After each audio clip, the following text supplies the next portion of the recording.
제4부 46장 1. 살리나스 계곡에는 가끔씩 11월에도 비가 내렸다. 그것은 자주 있는 일이 아니기 때문에 비가 내릴 때면 저널지나 인덱스지 혹은 두 신문이 동시에 그에 대한 사설을 실었다. 하룻밤 사이에 언덕은 온통 연두빛으로 변하고 대기는 싱그러워졌다. 그러나 이 시기에 내리는 비가 농사에 큰 도움이 되는 것은 아니었다. 농사 짓는데 도움이 되려면 한동안 지속적으로 내려야 하는데 그런 경우는 극히 드물었다. 대개는 금방 건기가 돌아와서 풀들은 시들고 서리가 내리면 더욱 오그라들어 종자만 낭비하는 셈이었다. 전쟁이 벌어지는 몇 해 동안에는 비가 무척 많이 내렸다. 사람들은 프랑스에서 대포를 많이 쏘아 이상기온으로 비가 많이 내린다고 투덜거렸다. 이는 신문에 기사화되어 진지한 논쟁이 벌어지기까지 했다. 그 전쟁 첫 해 겨울에는 미군이 프랑스로 대거 파견되지는 않았지만 언제든 출동할 수 있도록 수백만 병사가 훈련을 받으며 대기하고 있었다. 전쟁은 고통스럽기는 했지만 한편으로 흥분을 자아냈다.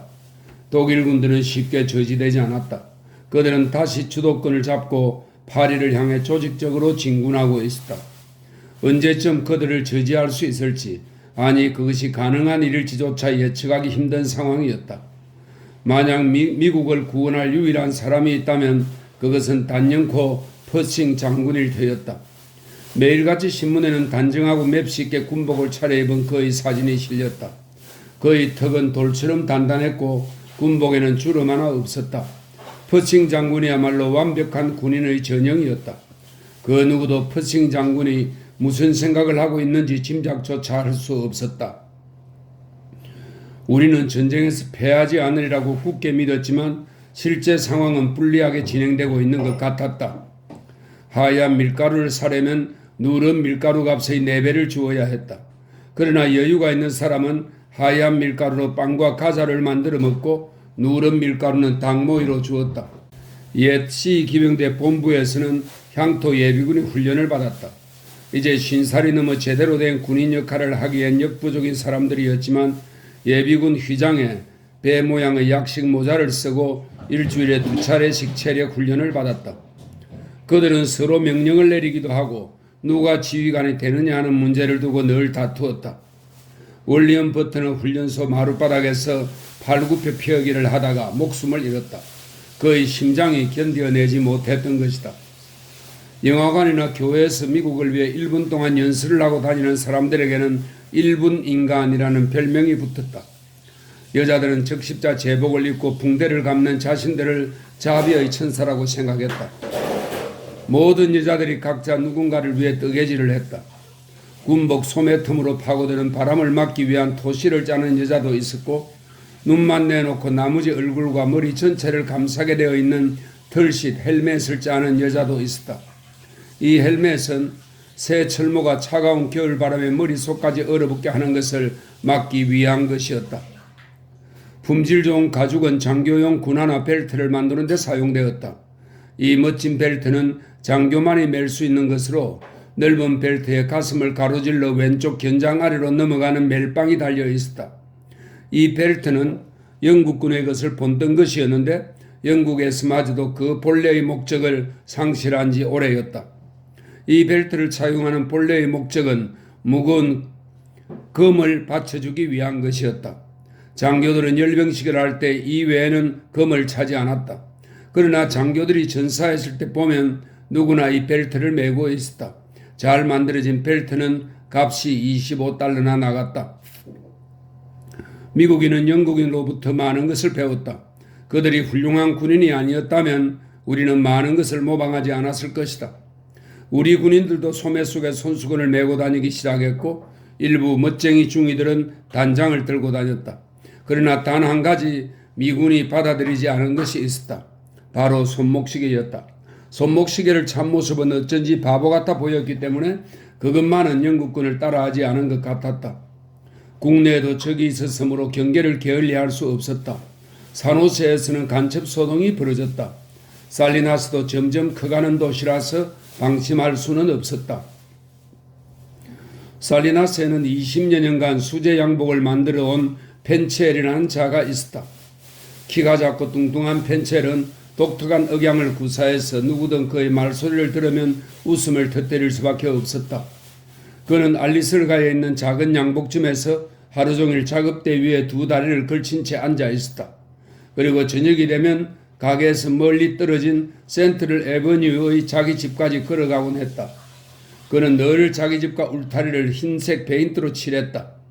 전쟁 전에는 그의 독특한 억양에 관심을 두는 사람이 아무도 없었다. 그러다가 어느 날 갑자기 그 억양이 독일식임을 알게 된 것이다. 살리나스에도 공식적인 독일인이 있었던 시점이었다. 그는 파산하기 직전까지 전 재산을 털어 전시 공채를 샀지만 아무 소용이 없었다. 마을 사람들은 그것을 자기 신분을 감추기 위한 얕은 수작으로만 보았다. 향토 예비군에서도 그를 받아주지 않았다. 간첩이 살리나스 방어를 위한 비밀 계획을 알아내기를 바라는 사람은 아무도 없었다. 그렇다고 적이 만든 양복을 입고 싶어하는 사람도 없었다. 결국 펜첼은 할 일이 없어 하루 종일 작업대 앞에 우두커니 앉아 있었다. 그는 옷 한 벌을 꿰매었다가 뜯고 다시 꿰맸다가 또 뜯곤 했다. 사람들은 온갖 방법을 동원하여 펜첼을 잔인하게 대했다. 그는 우리 마을에 사는 독일인이었으므로 매일같이 마을을 지나다녔다. 한때 그는 마을의 남자, 여자, 어린아이, 심지어 지나가는 강아지에게까지 인사를 건네고 인사를 받았다. 그러나 이제 그에게 말을 붙이는 사람은 아무도 없었다. 공허한 외로움과 상처받은 자존심으로 어둡게 그늘이 드리워진 그의 얼굴이 지금도 눈에 선하다. 나와 내 누이도 펜첼에게 못되게 굴었다. 지금까지도 그 부끄러운 기억을 떠올리면 나도 모르게 식은땀이 흐르고 목이 죄어오는 듯 갑갑하다. 어느 날 저녁 우리 남매는 집 앞 잔디밭에 서 있었다. 저 멀리 풍채 좋은 펜첼이 걸어가고 있는 게 보였다. 그는 손질이 잘 된 검은색 중절모를 똑바로 쓰고 있었다. 우리가 계획에 대해 미리 상의를 했는지 확실히 기억나진 않지만 아마도 그랬던 것 같다. 계획이 아주 성공적이었기 때문이다. 펜첼이 가까이 다가올 때쯤 우리 남매는 나란히 느린 걸음으로 길을 건너갔다. 고개를 든 펜첼이 자신을 향해 다가가고 있는 우리를 보았다. 우리는 도랑 앞에서 멈추어 섰다. 그는 미소를 지으며 말했다. 잘 있으니 존, 메리도 오랜만이구나. 우리는 몸을 꼿꼿이 세우고 나란히 서서 합창하듯 외쳤다. 독일 황제 만세. 지금도 그의 얼굴이 눈에 선하다. 소스라치게 놀란 선량한 푸른색 두 눈. 그는 무언가 말을 하려다 그만 울음을 터뜨렸다. 굳이 눈물을 감추려고도 하지 않았다. 그는 그 자리에 선 채 서럽게 흐느껴 울었다. 그것을 보고 우리 남매는 어떻게 했을까? 유감스럽게도 메리와 나는 그냥 뒤돌아서서 불이 나게 길을 건너 집으로 달려 들어갔다. 우리는 몹시 겁이 났다. 지금도 그 일을 생각하면 두려움이 앞선다. 그때 우리는 너무 어려서 펜첼을 제대로 골탕 먹이지는 못했다. 그러려면 장정 30명 정도가 필요했다. 어느 토요일 저녁 30여 명의 장정이 어느 술집에 모였다가 사열 종대로 서서 으쌰 으쌰 구호를 외치며 센트럴 에비뉴로 행진했다. 그들은 펜첼의 집 흰색 나무 울타리를 부수고 들어가 집 앞에 불을 질렀다. 독일 황제를 찬양하는 개자식을 그냥 두고 볼 수 없다는 것이었다. 그래야 살리나스는 산호세와 어깨를 나란히 할 수 있었다. 그 일이 도화선이 되어 왓슨빌까지도 몹시 분주해졌다. 그들은 폴란드인을 독일인으로 착각하고 몸에 타르치를 하여 깃털을 붙이는 행패를 부렸다. 그도 물론 독특한 억양을 구사하는 사람이었다. 우리 살리나스 주민들은 일반적으로 전쟁 중에 불가피하게 벌어지는 일들을 몸소 모두 체험했다. 그리고 불가피한 생각들을 불가피하게 했다. 좋은 소식을 들으면 환호성을 질렀고 나쁜 소식을 들으면 공포에 떨었다. 누구나 비밀을 갖고 있었고 그것을 비밀로 간직하기 위해 조금씩 왜곡해서 소문을 퍼뜨렸다. 생활 패턴도 변했다. 임금과 물가가 올랐다. 식량 부족 현상이 올 거라는 풍문이 돌자 너도 나도 식량품을 사재기하기에 바빴다. 얌전했던 부인들도 토마토 통조림 하나를 놓고 아귀다툼을 벌였다. 그렇다고 모두가 못되고 치사하고 신경질적이었던 것만은 아니다. 영웅의식도 존재했다.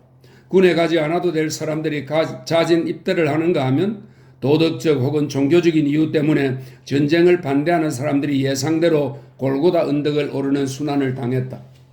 이번 마지막 전쟁에서 승리해야만 살에 박힌 가시를 빼내듯 이 세계가 전쟁의 공포에서 자유로워지고 그래야만 이 무의미하고 끔찍한 사태가 더 이상 존재하지 않을 수 있다고 믿는 사람들은 전 재산을 털어 공물로 바치기도 했다. 전쟁터에서의 죽음이란 위험이나 존엄과는 전혀 상관이 없다. 대부분의 경우 죽음은 인간의 피와 살이 산산이 흩어지는 것을 뜻하며 그 결과는 비참하다. 그러나 전사 소식을 알리는 전보 한 통이 가족에게 안겨주는 슬픔과 절망과 비애는 장엄하고 감미로운 비극이었다. 그들은 특별히 할 말도 없고 할 일도 없었다.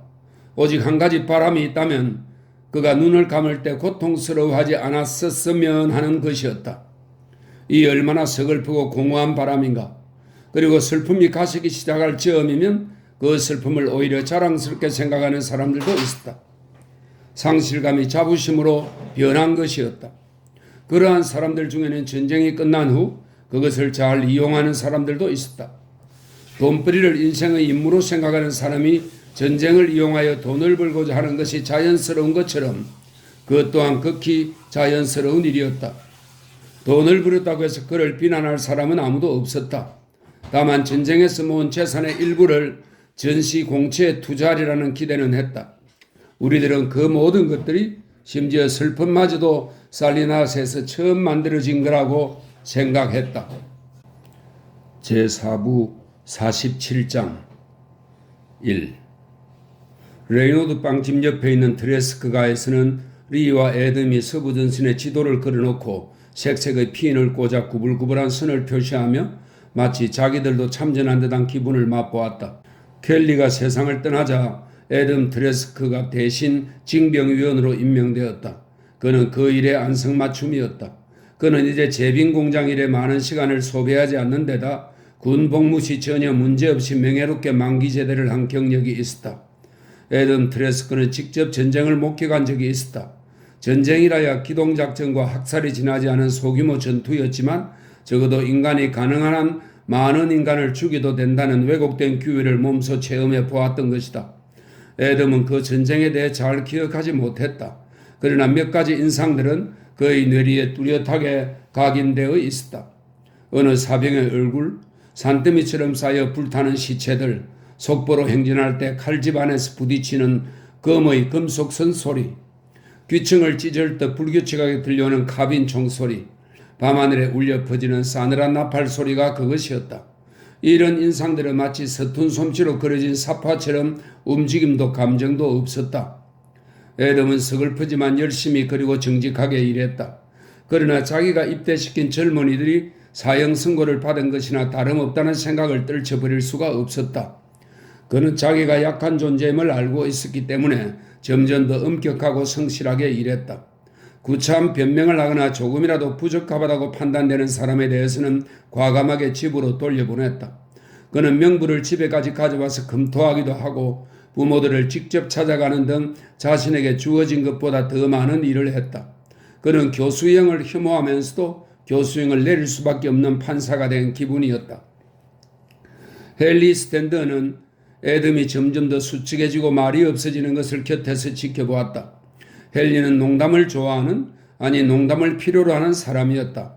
그러므로 침울한 사람과 사귀면 그 역시 기분이 언짢아졌다. 마음을 편히 가져. 그가 애덤에게 말했다. 자네 혼자 전쟁의 무게를 짊어지려고 하지 말란 말이야. 이봐, 그건 자네 책임이 아니야. 그저 정해진 규칙을 따르기만 하면 돼. 규칙대로 따라가면서 마음을 느긋하게 가져. 자네가 전쟁을 벌이고 있는 건 아니잖아. 애덤은 늦은 오후 햇살이 눈부셔 브라인드를 내렸다. 그러고는 책상 위로 새어들어오는 빛을 가만히 응시했다. 나도 알고 있어. 애덤이 지친 목소리로 말했다. 그 정도쯤은 나도 안다고. 하지만 헨리, 결정을 내려야 한다는 게 문제야. 내 고유 권한으로 적부 심사를 하는 게 너무 힘들단 말이야. 캔들 판사의 아들을 입대시켰는데 그만 훈련 중에 죽고 말았지. 그건 자네와 상관없는 일이야. 애덤, 저녁에 술이라도 한잔 하지 그래? 영화 구경을 가든지 그런 다음 푹 자라고. 헬리는 조끼 겨드랑이에 엄지손가락을 꽂고는 의자 뒤로 기댔다. 말이 났으니 말이지만 애덤 자네가 끙끙대고 걱정을 해봤자 입대 지원자들에게는 아무런 도움도 안 돼. 나라면 불합격 처리할 사람도 자네는 그대로 통과시키더군. 나도 알아. 애덤이 말했다. 전쟁이 얼마나 더 오래 계속될까? 헨리가 애덤의 얼굴을 가만히 바라보더니 불룩한 조끼 주머니에서 연필을 꺼내 끝에 달린 지우개로 자신의 커다랗고 하얀 앞니를 문질렀다. 자네 말 뜻은 알겠네. 그가 조용히 말했다. 그러자 애덤이 깜짝 놀라 그를 바라보았다. 내 말 뜻이 뭔데? 그가 다그치 물었다. 그렇게 예민하게 굴 건 없어. 전에는 딸들만 있는 게 서운했는데 이제는 천만다행이란 생각이 들어. 애덤은 책상 위에 비친 블라인드의 그림자를 집게 손가락으로 짚었다. 자네는 운이 좋은 거야. 그가 한숨 쉬듯 나지막하게 말했다. 자네 아들들이 징집되려면 아직 한참 남았어. 그래. 애덤의 손가락이 한 줄기 빛을 따라 천천히 움직였다. 헨리가 말했다. 나라면, 자네라면 뭐? 내 자식을 입대시켜야 한다면 어떤 기분이 들까 생각해 봤네. 나는 사임할 거야. 애덤이 말했다. 그래, 무슨 뜻인지 알겠어. 자기 자식만은 입대시키고 싶지 않은 게 인지상정이겠지? 그런 게 아니야. 애덤이 말했다. 그 애들을 입대시켜야만 하기 때문에 그만두는 거라고. 내 자식이라고 면제시킬 수는 없지. 헨리가 두 손을 깍지 껴서 책상 위에 올려놓았다. 그의 얼굴은 불만이 가득해 보였다. 알았네, 알았어. 그래, 자네 말이 옳아. 사람이 그럴 수야 없지. 헨리는 농담을 좋아했기 때문에 엄숙하고 진지한 이야기가 나오면 일부러 회피했다. 그것을 슬픔과 혼동하고 있었기 때문이다. 아론은 스탠포드에서 어떻게 지내나? 잘 지내. 힘들기는 하지만 잘 해낼 수 있을 거라고 편지에 썼더군. 추수감사절엔 집에 오겠대. 나도 보고 싶군. 간밤엔 길에서 칼을 만났어. 아주 영리한 아이야. 하지만 1년 앞서 대학 시험을 치르지는 못했지. 애덤이 말했다. 지나갈 생각이 없는지도 모르지. 나도 대학에 가지 않았다네. 자네는 어떤가? 나도 안 갔어. 대신 군에 입대했지. 애덤이 대답했다. 좋은 경험을 했군. 하지만 자진해서 그런 경험을 한 건 아니겠지? 애덤이 천천히 일어나 벽에 붙은 사슴뿔에 걸린 모자를 집어들었다. 잘 있게나 헨리. 2. 애덤은 집으로 돌아오면서 책임 문제에 관해 곰곰이 생각해 보았다. 레이노드 빵집 앞을 지날 때 리가 황금빛 프렌치 빵 한 덩어리를 들고 나왔다. 마늘빵이 몹시 먹고 싶더라고요. 리가 말했다. 스테이크와 함께 먹으면 좋겠군. 애덤이 말했다. 그렇지 않아도 벌써 준비했습니다. 편지는 없던가요? 깜빡 잊고 우편함을 열어보지 않았네. 그들은 함께 집으로 들어갔다. 리는 부엌으로 들어갔다. 잠시 후 애덤이 들어와 식탁 앞에 앉았다. 리, 애덤이 말을 꺼냈다. 우리가 입대시킨 청년이 전쟁터에서 전사한다면 그게 우리 책임이라고 생각하나? 좀 더 자세히 말씀해 보시죠. 다 듣고 나서 말씀드리겠습니다. 다소 석연찮은 부분이 있었는데도 그냥 무시하고 입대를 시켰는데 그 청년이 죽었다고 가정해 보자고.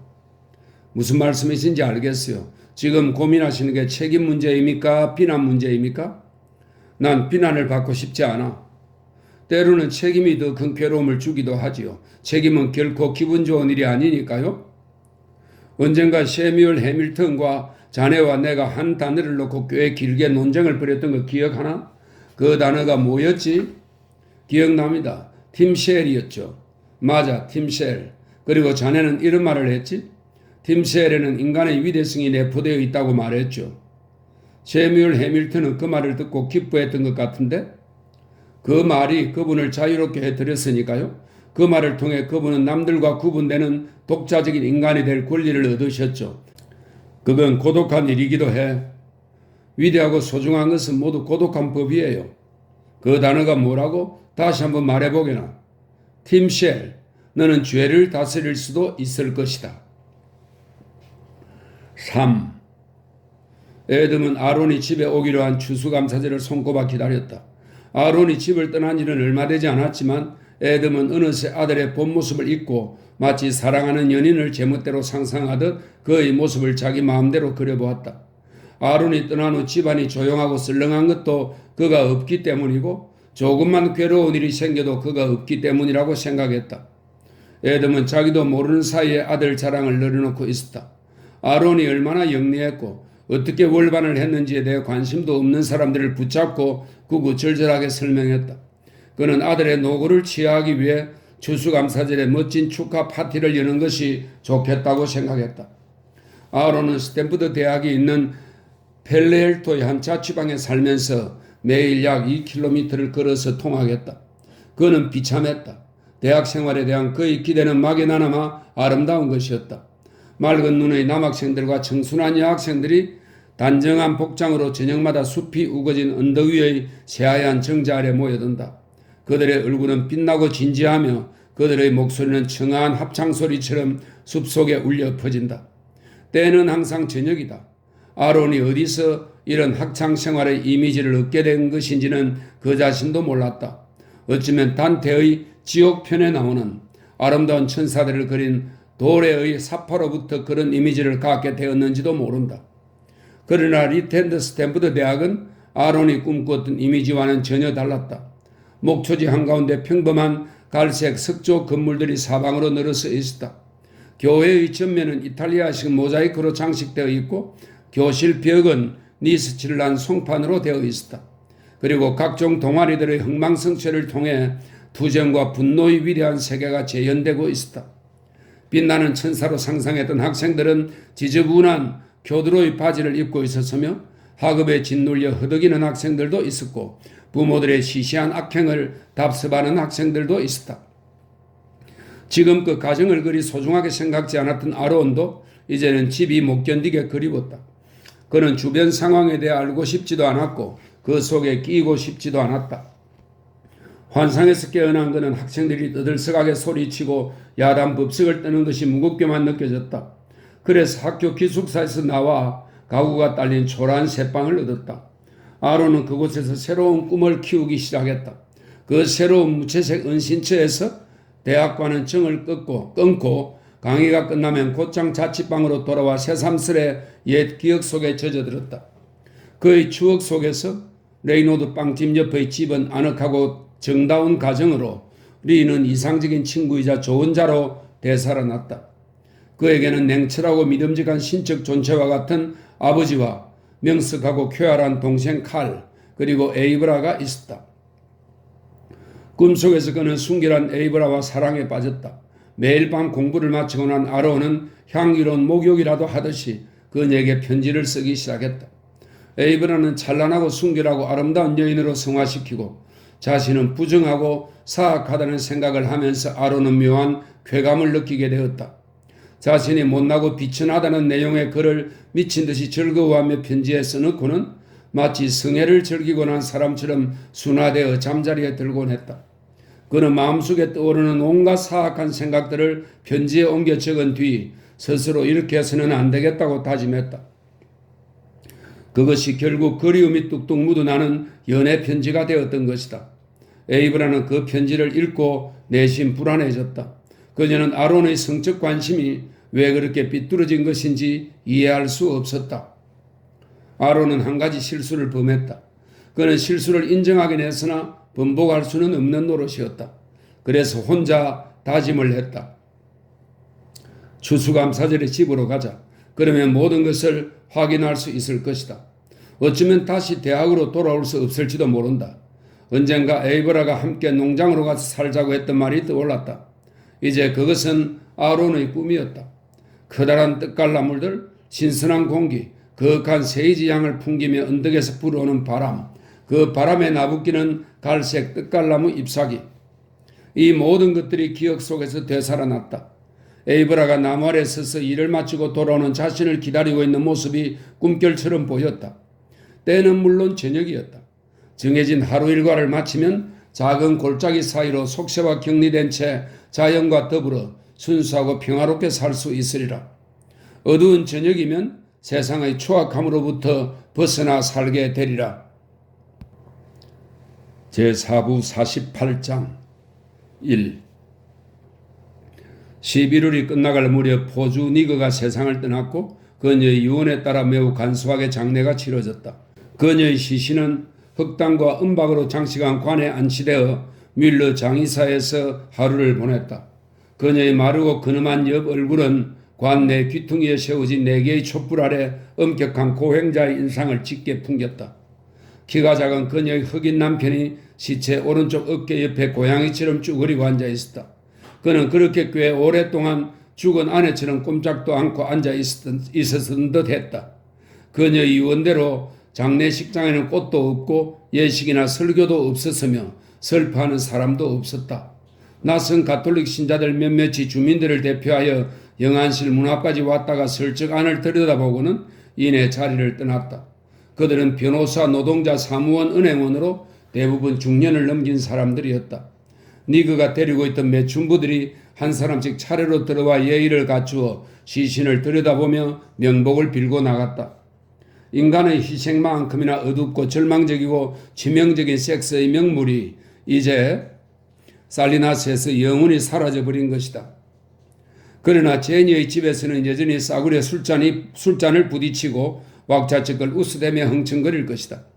케이트의 집에서도 사내들의 말초신경을 자극하여 죄스러운 황홀경으로 몰아넣고 끝내는 부르르 몸을 떨며 진이 다 빠져버린 자신의 모습에 소스라치게 놀라게 하는 일이 계속될 것이다. 그러나 부두교 의식과도 이 부두교는 미 남부 및 서인도 제도의 흑인들 간에 행해지는 원시 종교입니다. 잔인하고 주술적인 성격이 강한 종교입니다. 그러나 부두교 의식과도 같이 어물하고 신비롭던 마담은 이제 영원히 사라졌다. 장례식 또한 망자의 유언에 따라 치러졌다. 관을 실은 연구차와 작은 성룡 찬대가 장례 행렬의 전부였다. 연구차 안에는 몸집이 작은 흑인 한 사람이 관 뒤쪽 한 구석에 몸을 웅크린 채 앉아 있었다. 잔뜩 지풀이 날씨였다. 장례사 밀러의 집전에 따라 기름칠한 윈치로 관이 차에서 내려지자 연구차는 곧장 가버렸다. 흑인 남편의 몸소 새 삽으로 흙을 퍼서 구덩이를 메웠다. 100m 전 떨어진 곳에서 잡초를 베고 있던 묘지 관리는 바람에 실려 들려오는 곡소리를 들었다. 조 발레리는 올빼미 술집에서 버치 비버스와 맥주를 마시다가 소식을 듣고는 그와 함께 니그를 보러 갔다. 비버스는 잠시 얼굴만 비치고 서둘러서 나티 비라드로 떠났다. 해리포트종 소들을 경매에 붙여 다른 소들을 사기 위해서였다. 조는 빈소에서 나오다가 엘프 니켈슨과 마주쳤다. 엘프는 구시대부터 살아온 인물로서 정신이 약간 이상했다. 그는 닥치는 대로 일을 했다. 목수부터 땜장이, 대장장이, 전기공, 미장이, 가위가리, 구두 스승공 등 못하는 일이 없었다. 그는 늘 일을 했지만 여전히 가난을 면치 못했다. 그리고 남의 일에 관한 한 처음부터 끝까지 모르는 것이 없었다. 그 옛날 엘프가 잘나가던 시절에는 집집마다 드나들면서 온갖 소문을 접할 수 있었던 두 가지 유형의 사람들이 있었다. 바로 친모와 수리공이었다. 엘프는 중심가를 기점으로 양옆에 사는 모든 사람들에 관해 속속들이 알고 있었다. 심술구전 떠버린 그는 지칠 줄 모르는 호기심과 세상에 대한 원한 같은 것을 가지고 있었으나 악한 사람은 아니었다. 엘프가 조를 보고는 누군지 기억해내려고 애를 썼다. 난 자네가 누군지 알아. 그가 말했다. 말하지 말게. 내가 알아맞힐 테니. 조는 슬금슬금 자리를 피하려 했다. 자신을 안다는 사람을 보면 일단 경계심이 앞섰기 때문이다. 잠깐 기다려봐. 그래, 이제 알았어. 자네 케이튼의 집에서 일하지? 조는 안도의 한숨을 내쉬었다. 엘프가 그 이전의 자기를 알고 있을까봐 겁이 났던 것이다. 맞습니다. 조가 짤막하게 대답했다. 난 한 번 보면 절대 얼굴을 잊어버리지 않는다네. 케이튼의 집에다 그 괴상한 겹방을 지을 때 자네를 봤지. 그 여잔 대체 왜 그런 방을 꾸민다든가? 창문도 없이 답답하더구먼. 눈이 아파서 어두운 걸 좋아하세요. 조가 말했다. 엘프는 코를 킁킁거렸다. 그는 아무리 단순하고 호의적인 이야기를 들어도 그것을 고지 듣지 않았다. 누군가 지나가다 인사를 하면 그것을 암호라고 생각했다. 누구나 비밀을 갖고 있기 마련인데 그 비밀을 꿰뚫어 볼 수 있는 사람은 자기뿐이라고 확신했다. 엘프가 장의사 밀러에게 고개를 획 돌렸다. 그거 봐. 이분이 중대 시점이라니까. 이제 옛사람들은 거의 다 갔어. 당신 같은 제니만 죽으면 다 끝나는 거지. 제니도 곧 갈 거야. 조는 불안했다. 그 자리에서 도망치고 싶었다. 눈치 빠른 엘프가 그런 낌새를 놓칠 리 없었다. 엘프는 자신에게서 도망치려는 사람을 다루는 데 전문가였다. 따지고 보면 그 이야기 보따리가 항상 불룩한 것도 그 때문인지 몰랐다. 무언가 흥미로운 얘기거리가 나올 것 같은 상황에서 그냥 자리를 떠날 수 있는 사람은 아무도 없었다. 누구나 마음속으로는 남의 얘기를 알고 싶어 한다. 엘프는 그런 재주 탓에 미움을 샀지만 그래도 사람들은 그의 말에 귀를 기울였다. 그는 조가 곧 자리를 떠나리라는 것을 알아차렸다. 그러고 보니 최근 케이튼의 집 소식에 대해 별로 들은 바가 없는 듯 했다. 그가 옛날 얘기를 들려주면 조도 최근 소식을 말해줄지 몰랐다. 옛날엔 참 좋았는데 물론 자네 어렸을 때 얘기지. 렐프가 말을 꺼냈다. 저 친구와 약속이 있어서요. 렐프는 조의 말을 못 들은 척했다. 페이를 생각해봐. 그 여자가 문제였어. 그는 말을 이었다. 알다시피 지금의 케이튼의 가게는 예전에 페이 것이었어. 케이트가 그 가게를 어떻게 소유하게 되었는지 아는 사람은 아무도 없어. 완전히 베일에 쌓여있단 말이야. 수상쩍게 생각하는 사람도 있더군. 그는 조가 자기 얘기에 흥미를 보인다는 것을 눈치채고 흡족해 했다. 뭘 수상쩍게 생각했다는 겁니까? 떠도는 소문이란 게 알고 보면 대부분 허무맹랑한 얘기란 것쯤은 알고 있지. 하지만 듣고 보니 흥미롭긴 하더군. 맥주 한잔 하시겠어요? 조가 제안했다. 자네도 관심이 있나 보군? 엘프가 말했다. 사내들은 장례식에 갔다 오자마자 곧장 침실로 뛰어든다고 하더군. 하지만 난 이제 몸이 예전 같지 않아. 장례식을 보고 나면 그저 목이 마를 뿐이지. 네 그는 대단한 여자였어? 그 여자 얘기라면 다 알고 있지. 그 여자를 안 지가 35년? 아니 벌써 37년이나 되는군. 페이가 누구였습니까? 조가 물었다.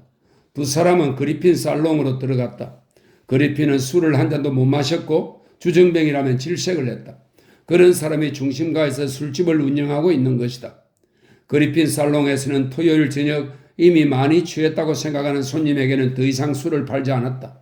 결과적으로 깨끗하고 조용하고 멋진 그 술집에는 최고의 손님들만 드나들었다. 사업상 그래나 차분한 대화를 나누기에 그리핀 살롱만큼 적당한 장소도 없었다. 조와 엘프는 후미진 구석자리에 앉아 맥주 3병씩을 마셨다. 그 자리에서 조는 사실인 것과 사실이 아닌 것, 근거가 있는 것과 없는 것, 그 밖에 온갖 추잡한 억측에 대해서까지 모두 알게 되었다. 이야기를 듣다 보니 모든 것이 뒤죽박죽이었다. 그러나 몇 가지는 명백했다. 우선 페이의 죽음에 무언가 미심쩍은 부분이 있는 듯 했다. 또 케이트가 애덤 트레스크의 아내일지도 모른다는 생각이 들었다. 그러나 그 생각은 그냥 덮어두기로 했다. 트레스크에게 복수를 당할지도 모르기 때문이었다. 페이의 문제는 너무나 중대한 사안이라 손을 댈 엄두가 나지 않았다. 그 문제에 대해서는 혼자 생각해 볼 필요가 있었다. 2시간이 지나자 엘프는 불쾌해했다. 조가 전혀 맞장구를 쳐주지 않았기 때문이다. 거래란 오가는 것이 있어야 하는 법인데 그는 아무런 정보도 추측할 만한 얘기조차도 넘겨주지 않았다. 끝까지 입을 다물고 있는 걸 보면 무언가 감추고 있는 게 틀림없다는 생각이 들었다. 그러고 보니 조의 신변에 대해 알고 있는 사람은 아무도 없는 듯 했다. 엘프가 마지막으로 말을 꺼냈다. 나는 케이트를 좋아해. 가끔씩 일거리도 주고 수고비도 그 자리에서 넉넉하게 주거든. 떠도는 얘기가 다 무슨 상관이겠나. 하지만 생각해보면 지독하게 냉정한 여자지. 평판도 아주 나빠. 자네는 어떻게 생각하나? 저는 마담과 잘 지내고 있습니다. 조가 대답했다. 그의 배신적인 대답에 화가 난 엘프가 자극적인 한마디를 던졌다. 나는 아주 재미있는 생각을 했다네. 장문이 없는 겹방을 지을 때 있었던 일이야. 어느 날 그 여자가 차가운 눈초리로 나를 바라보더군. 그때 문득 이런 생각을 했지. 만일 그 여자가 내가 자기에 관한 모든 내막을 알고 있다는 걸 눈치채고 내게 술이나 컵케이크를 권하면 고맙지만 사양하겠습니다 라고 답해야지 하고 말이야. 어쨌든 저하고 마담은 잘 지냅니다. 조가 말했다. 이제 친구를 만나러 가봐야겠어요? 조는 자기 방으로 돌아와서 생각했다. 왠지 불안했다. 그는 벌떡 일어나 옷가방을 살펴보고 책상 서랍을 모두 열어보았다. 누군가 자기 물건을 뒤져본 것 같았다. 그저 그런 생각이 들었을 뿐 확실한 증거는 없었다. 이것이 그를 불안하게 만들었다. 그는 엘프에게 들은 이야기들을 머릿속으로 정리해 보았다. 그때 노크 소리가 들렸다. 델마였다. 눈이 퉁퉁 부어오른 데다 코끝이 빨개졌다. 케이트한테 무슨 일이라도 있어? 델마가 물었다. 요새 좀 아팠지? 그런 얘기가 아니야. 내가 부엌에서 밀크쉐이크를 과일병에 넣고 흔들고 있는데 그 여자가 들어오더니 냅다 나를 때리는 거야? 그 속에 위스키를 넣고 흔들었던 거 아니야? 천만에 바닐라 향을 넣었을 뿐이야. 그걸 가지고 그렇게 욕을 퍼붓다니 말도 안 돼. 옛날에도 그런 적이 있었잖아, 안 그래? 이번에는 그냥 넘어가지 않을래? 그냥 안 넘어가면 어쩔 건데? 쓸데없는 소리 집어치우고 어서 나가. 델마는 생각에 잠긴 듯한 예쁘장한 눈으로 그를 바라보았다. 그러다가 조심스럽게 물었다. 너는 진짜 중견인 거니? 아니면 그런 척 하는 거니? 그게 너와 무슨 상관인데? 상관이야 없지, 이 개새끼야. 2. 조는 천천히 신중하게 그리고 반드시 오랫동안 깊이 생각한 다음에 행동을 취하기로 마음먹었다. 그는 몇 번이나 이렇게 다짐했다. 드디어 행운을 잡았어. 그러니 잘 이용해야 해. 그는 케이트의 방에 들어가 그녀의 뒷모습을 마주하고 선체 그날 저녁에 처리할 지시사항을 들었다. 그녀는 녹색 보안용 챙을 깊숙이 눌러쓰고 책상 앞에 앉아 있었다. 그를 돌아보지도 않았다. 간단한 지시를 마친 그녀가 말을 이었다. 요즘 자네 일에 관심이 있긴 한 건가? 그동안은 내가 몸이 아파 신경을 못 썼지만 이제 나았어. 거의 다 나았지. 뭐 잘못된 거라도 있습니까? 그런 징조가 보여. 델마가 바닐라 향료를 먹느니 차라리 위스키를 마시는 게 나아. 사실 위스키도 안 마셨으면 좋겠지만 말이야. 요즘 자네가 꾀를 부리는 것 같은데? 조는 머릿속으로 빠져나갈 구멍을 찾았다. 그동안 좀 바빴습니다. 바빴다고? 마님을 위해 그 일을 알아보느라고요. 그 일이라니? 다 아시면서 에델에 관한 일 말입니다. 에델 따윈 잊어버리라니까? 그러죠. 그때 생각지도 않은 말이 조의 입에서 튀어나왔다. 어제 그 여자를 보았다는 사람을 만났습니다. 만일 그가 케이트의 성질을 몰랐더라면 그렇게 뜸을 들이지도 않았을 것이다. 정확히 10초의 침묵이 흐른 뒤 마침내 케이트가 먼저 입을 열었다. 어디서? 여기 있어요. 그녀가 회전의자를 천천히 돌려 그를 마주 보았다. 처음부터 자네에게 솔직히 털어놓고 일을 맡겼어야 하는 건데 그랬군. 잘못을 시인하기란 어려운 일이지만 자네한테 말해야겠어. 에델을 군 경계 밖으로 내쫓은 게 나라는 건 굳이 다시 말할 필요도 없겠지. 그 여자가 내게 어떤 나쁜 짓을 했다고 생각했기 때문이었어. 그녀의 목소리는 점점 침울해졌다. 그런데 나중에 알고 보니 그건 내 착오였어. 그 후 내 생각이 머릿속에서 떠나질 않았지. 에델은 내게 아무 짓도 하지 않았어. 그래서 어서 찾아내 보상을 해주고 싶어. 자네 눈에는 내가 이런 생각을 하는 게 이상하게 보이지? 아닙니다, 마담. 에델을 찾아줘. 그 여자한테 보상을 해주어야 기분이 좋아질 것 같아. 가엾은 늙은이거든. 노력하겠습니다, 마담. 그리고 돈이 필요하면 말해. 그 여자를 찾으면 내 얘기를 전해주고 이리 오기가 싫다고 하면 전화 연락이 되는 곳을 알아놔. 돈이 필요한가? 지금은 필요 없습니다. 그러나 전보다도 더 자주 집을 비워야 할 것 같은데요.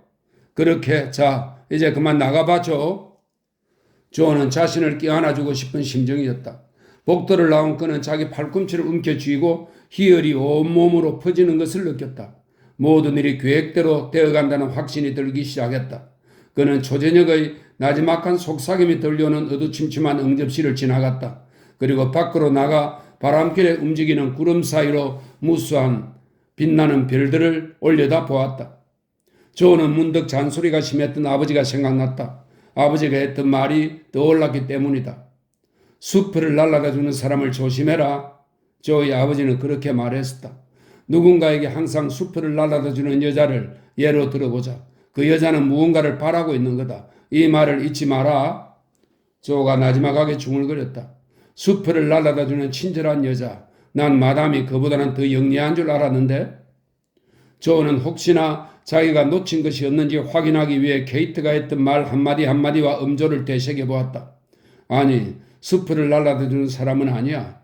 그리고 엘프가 한 말도 생각해보았다. 만일 그 여자가 술이나 컵케이크를 권한다면 3. 케이트는 책상 앞에 앉아 있었다. 마당에 심은 키 큰 짓동나무 숲 사이로 바람이 스쳐가는 소리가 들렸다. 바람결에도 어둠 속에도 에델의 모습이 가득 차 있었다. 뚱뚱하고 게으른 에델이 미끄덩한 해파리처럼 눈앞에 어른거렸다. 갑자기 피로감이 뻐근하게 몰려왔다. 그녀는 회색 방으로 들어가 문을 걸어 잠그고 어둠 속에 앉아서 손가락 마디가 쑤시오는 고통의 소리에 귀를 기울이고 있었다. 관자놀이에서 맥박이 팔딱거렸다. 그녀는 목에 건 쇠줄에 달린 금속 튜브를 더듬어 찾았다. 젖가슴에 묻혀 따뜻해진 그 튜브를 뺨에 문지르자 용기가 되살아났다. 그녀는 세수를 하고 화장을 하고 머리를 풍성하게 빗어 올렸다. 그러고는 복도로 나가 평소에 하던 대로 응접실 문 앞에 서서 귀를 기울였다. 문 오른쪽에서 두 여자가 이야기를 나누고 있었다. 케이트가 들어서자 대화가 즉시 중단되었다. 그녀가 말했다. 헬렌, 바쁘지 않으면 나 좀 봐. 헬렌은 케이트를 따라 복도를 지나서 방으로 들어갔다. 그녀는 옅은 금발에 백옥같이 투명한 피부를 갖고 있었다. 무슨 일이시죠, 마담? 헬렌이 급해 질린 목소리로 물었다. 앉아, 별것 아니야. 네 그 장례식에 갔니? 가면 안 되나요? 상관없어. 같은 모양이구나? 네. 그 얘기 좀 해봐. 무슨 얘기를요? 그냥 기억나는 대로 말하면 돼. 분위기가 어땠지? 헬렌이 불안해하며 말했다. 글쎄요. 조금 무서운 것 같기도 하고 아름다운 것도 같고. 무슨 말이야? 잘 모르겠어요. 조화도 없고 아무것도 없었어요. 단지 그러니까 뭐랄까 위험 같은 것이 있었던 것 같아요. 네 그 마담은 까만 나무관에 누워 있었어요. 엄청나게 커다란 은손잡이가 달린 관이었죠. 뭐랄까 잘 표현을 못하겠네요. 어떻게 이야기해야 할지 모르겠어요. 다 표현했는지도 모르지. 그 여자는 뭘 입고 있었어? 옷이요? 그래, 옷. 알몸으로 묻지는 않았겠지? 헬렌의 얼굴에는 고민하는 표정이 역력했다. 그러나 결국 이렇게 말했다. 모르겠네요. 기억이 안 나요. 장지에도 갔니? 아니요. 아무도 안 갔어요. 그 사람 빼고는요. 그 사람이라니? 남편이요. 케이트가 재빨리 화제를 돌렸다. 어쩐지 서두르는 것 같았다. 오늘 밤 단골 손님이 있나? 없어요. 내일이 추수감사절이니까 한가할 거예요. 잊고 있었군. 그만 나가보도록 해. 헬렌이 밖으로 나가는 것을 지켜본 후 케이트는 다시 초조한 마음으로 책상 앞에 앉았다. 수도관 보수공사 청구 내역을 들여다보면서 그녀는 왼손으로 목을 더듬어 쇠줄을 잡았다. 한결 마음이 편해지고 안심이 되었다.